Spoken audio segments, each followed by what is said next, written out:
Chapter 7. Instruction on Marriage. Now, regarding the questions you asked in your letter, yes, it is good to live a celibate life. But because there is so much sexual immorality, each man should have his own wife, and each woman should have her own husband.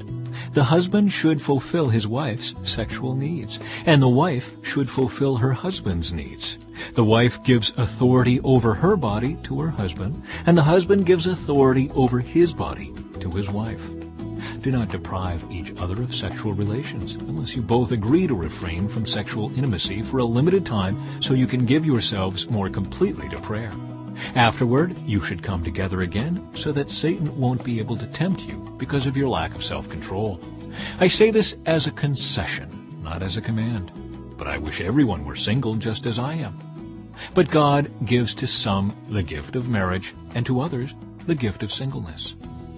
So I say to those who aren't married and to widows, it's better to stay unmarried just as I am. But if they can't control themselves, they should go ahead and marry. It's better to marry than to burn with lust. But for those who are married, I have a command that comes not from me, but from the Lord. A wife must not leave her husband. But if she does leave him, let her remain single or else be reconciled to him. And the husband must not leave his wife. Now I will speak to the rest of you, though I do not have a direct command from the Lord. If a Christian man has a wife who is not a believer, and she is willing to continue living with him, he must not leave her.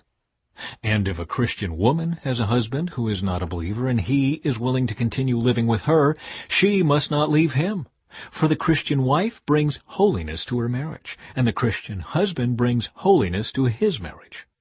Otherwise your children would not be holy, but now they are holy. But if the husband or wife who isn't a believer insists on leaving, let them go. In such cases, the Christian husband or wife is no longer bound to the other, for God has called you to live in peace. Don't you wives realize that your husbands might be saved because of you? And don't you husbands realize that your wives might be saved because of you? Each of you should continue to live in whatever situation the Lord has placed you, and remain as you were when God first called you. This is my rule for all the churches. For instance, a man who was circumcised before he became a believer should not try to reverse it. And the man who is uncircumcised when he became a believer should not be circumcised now. For it makes no difference whether or not a man has been circumcised. The important thing is to keep God's commandments. Yes, each of you should remain as you were when God called you. Are you a slave? Don't let that worry you. But if you get a chance to be free, take it.